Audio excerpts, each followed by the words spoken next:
ก็ได้หรอได้เนาะ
นุ่ม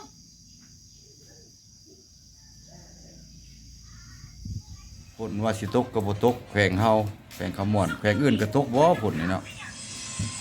คอมเมนต์มาบอกหน่อยเด้อพี่น้องเด้อแขวงอื่นตกเด้อเบิ่งมืดครึ้มมาแล้วก็หายวับไปสบายดีหมดทุกคนเด้อแขวงขมวนฝนบ่ตกน้ำหน้าโดดหน้าท่ามจะแห้งหมดค่อยไปเลาะเบิ่งหามื้อนี้ก็เขาอันยกอยู่บ่อนนั้นยกใส่ทางในน้ำห้อยกระบุเนาะแห้งหมดพี่น้องเอ้ยกินข้าวง่ายน้ำกันในข้าวง่ายเป็นข้าวแรงเด้พี่น้องเอ้ยให้สบายดีทุกคนเด้อคือสิตกเพิ่นบ่ตกพดกันเนาะพอดีผ่านมายุมาแยะนะ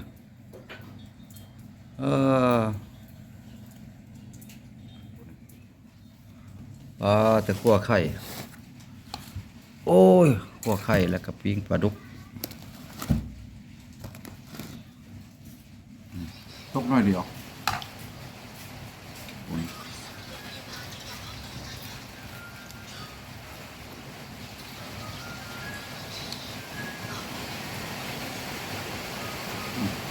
จกล่ะจกบ่ล่ะ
จกล่ะ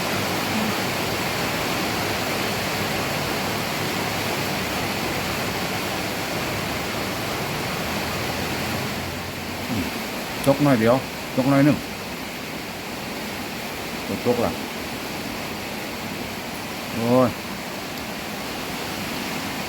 เข้ากับปิ้งปลาดุกทอดไข่ กินข้าวน้ำได้พี่น้องเอ้ย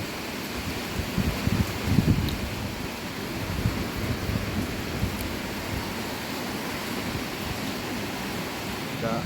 อยู่เฮือนเฮ็ดหัวบ้านพี่น้องเอ้ยสบายดีเมื่อสักคนเด้อมื้อนี้เลยอยู่เฮือนเฮ็ดหัวบ้านเนาะไปตัดเอาไม้อยู่หัวป่าหันมาเฮ็ดออมปลูกผักพอได้แก้ไขยามฝนนี่นะเพราะว่าพอได้ปลูกผักยามฝนเนี่ยเพราะว่าหน้าปีนี้บ่ได้เฮ็ดจะมาแล้วก็กินข้าวแล้วก็พักผ่อนได้ฝรั่งมองมาอีกแล้วสำหรับคลิปนี้ก็บ่มีเนื้อหาสาระปานใดเนาะพี่น้องเนาะเพราะว่าอัปเดตให้เห็นบางคนก็อยากเห็นบ่แปลงกินข้าวกินน้ำอยู่เฮือนอยู่ซ่านก็มีแต่2คนนี่แหละอยู่เฮือนน่ะลูกเต้ากันไปเฮ็ดงานหมดแล้ว2คนค่อยก็กลับมาก็ไปการน้ำคนบ่ตกแต่งขมวนเฮาเนาะบ่ได้ไปได้ทางใดค่อยก็ได้ช่วงนี้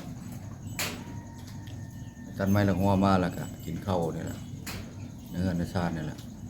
สำหรับคลิปนี้ก็บ่ได้มีเนื้อหาสาระปานใดก็คลิปนี้ก็ขอลาหมดทุกคนเด้อพี่น้องเด้อที่ว่าขอบขอบใจที่ว่าให้อยู่ดีไม่แห้งเข้ามาเบิ่งมาชมเป็นกำลังใจหมดทุกคน FC เฮาเนาะคลิปนี้ก็ขอลาหมดทุกคนพี่น้อง